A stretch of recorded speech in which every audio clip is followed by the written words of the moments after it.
The Russians have been threatening two nuclear power plants. Now, I'd like to say that they were just careless, but I don't think that that's what it was. I think they knew what they were doing or are doing, or they're kind of rolling the dice. It's not that they're blowing up a nuclear power plant, but they're setting the conditions where something bad could happen. Hello, my friends. It is Thursday, October 2nd, 2025. My name is Darren Gerdes. I'm just a professor trying to provide context for you in the war in Ukraine. I'm not going to talk about the battlefield today because this story is very big. Okay, so what happened? So yesterday we saw this. This is a very dangerous situation. Nothing like this has ever happened before. This nuclear power plant is the largest in Europe. He's talking about the Zaporizhzhia nuclear power plant, which has been under Russian occupation since March 2022. It has been disconnected from the power supply for more than a week. That's really bad. Now, they have backup generators, but those backup generators only have diesel to last but so long. The Russians control that, so it depends on what they're going to do, how much they want to flirt with disaster. This is already the 10th blackout at the occupied Zaporizhzhia plant. Russia is doing absolutely nothing to fix it, said Zelensky in his speech. I'll show you more of the speech. And he said Russia is deliberately creating the threat of radiation incidents. That's a direct quote from Zelensky. Now, there was a second thing at the Chernobyl nuclear power plant. If that name rings more bells, well, back in the 1980s, you remember hearing about the Chernobyl nuclear power plant meltdown. It was a huge disaster that the world woke up to the dangers of potential nuclear disaster. The Russians could not have been unaware that the strike on facilities in Slavchuk, I don't know how I'm slaughtering that name. Somebody tell me how to spell that or pronounce it, would have such consequences for Chernobyl. This was a deliberate attack in which Russia used more than 20 drones, said Zelensky. Here's a little bit more from his speech, just these two paragraphs I want to highlight. Today, a Russian strike on one of our energy substations caused a blackout lasting more than 3 hours at the former Chernobyl nuclear power plant facilities. This included the new safe confinement, which protects the environment from remnants of Reactor 4 after the 1986 explosion, as well as from radioactive debris and dust. It is also a storage facility for spent nuclear fuel, holding 80% of all the fuel spent accumulated during NPP's operation. The Russians could not have been unaware that striking facilities in this city I couldn't pronounce would have had such consequences for Chernobyl. And this was a deliberate strike involving more than 20 drones. Okay, so let's look a little bit more at Zaporizhzhia, and then I'll come back to Chernobyl. So the nuclear disaster that may occur at Zaporizhzhia. The station has been fully disconnected from external power for a week and is running only backup diesel generators. If the blackout continues, the fuel in those generators will last only 10 more days. So that's really what I mean. The clock is running, but again, Russia can fill those backup generators all it wants. It can continue to do that as long as it wants. And they know that they're stressing out the Ukrainians in the meantime. Greg Terry did a great job with this yesterday. He was Johnny on the spot. He actually called me and told me about what was going on with this. And then in his video, you see this way through Nikopol, across the basin, into Energodar.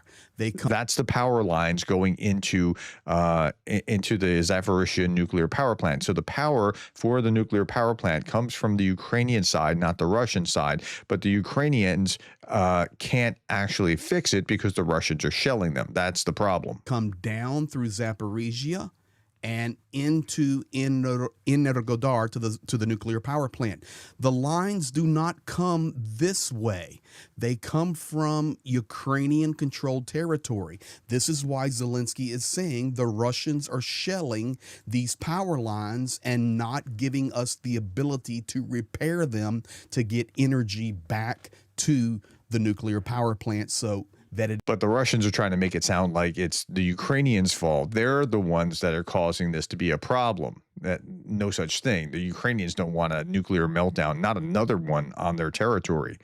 The Russians published a video of the drone strikes, going back to the other one at Chernobyl, of the substation that they hit, which left the town and Chernobyl nuclear power plant without power. This is the hit, and they're publishing this, and that's going backwards where it wasn't hit, right? So they're showing that they did it. Chernobyl nuclear power plant is under a blackout from the same attack. It caused a power outage in Chernihiv. The strike hit a 330 kilowatt substation. The confinement structure that enclosed the destroyed fourth power unit was left without electricity. This is this huge dome that's over the nuclear power plant that keeps the radiation in. By the way, Russian drones hit the confinement area, destroying some of it, like setting fire to it, like 6 months ago, a year ago, something like that. Zelensky said that a strike on energy substation has caused that 3-hour blackout at Chernobyl. The upside is, and despite that, Europeans were doing things like issuing a statement.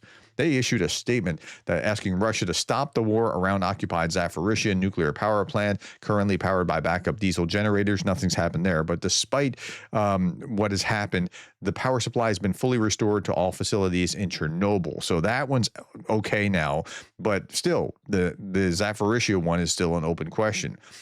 Euromaidan Press put this about ISW, saying Russia is trying to talk treaties with the U.S. while refusing talks with Ukraine. The Kremlin is using nuclear threats and economic bait to sway Washington. Well, it's not just nuclear missile threats. It's also what's going on there, and that's making everyone nervous. Okay, day over day, 86 drones hit from Russia into Ukraine. Air defense knocked down 53 of them. 31 hit 6 locations. Now, this isn't yesterday. This is a day before. Just 10 days after the wedding, Russian drone strike in Dnipro killed Yaroslav Buzko, 27, and his wife, turning his wife into a widow. I didn't even have time to change my documents before I became a widow, she said. They were married for 10 days, and he's no longer with us because of Russian strikes. The aftermath of the strike, 12 civilians, this is last night, 12 civilians were injured in the aftermath of last night's strike. They hit a railway station in Odessa as well. Other trains got stopped before they could get there. Russia's upgraded its Iskander-M and Kinzhal missiles to evade Patriot defenses. This is big. The interception rate was 37% in August. It's now 6% in September. So we'll be looking to see if that's just a fluke or if that actually really, really happened. On the battlefield, 980 Russians off the battlefield, 1 tank, 2 armored fighting vehicles, 12 artillery systems, only 29 vehicles and fuel tanks. The tempo went way down. Across direction, invaders led only 32 assaults. Again, the tempo is low. Saw this and I thought you might want to see this. As a part of so-called humanitarian aid, Russian forces received Soviet-era medical kits dating back to nearly 50 years. Boxes contain bandages, cotton, dressing, manufactured in 1977. Some of it's kind of fallen apart and tourniquets are useless, but this is what they're providing for their people. Okay, last little bit. 185 Ukrainian defenders and 20 civilians returned from Russian captivity. That's great to see. And there's more to the story. Zelensky announced the return of 205, 183 privates, 2 officers, and 20 civilians. Many of these Ukrainian defenders had been in Mariupol and Azovstal back in 2022. And I just want to leave you with this. This one gives me goosebumps. 2 moms find out that their sons are returning from Russian captivity. Such an emotional video. One of them says one of the defender's sons turned 9 yesterday, and he gets the best birthday present ever. These ladies have been showing up and showing up and showing up, and finally their sons are home.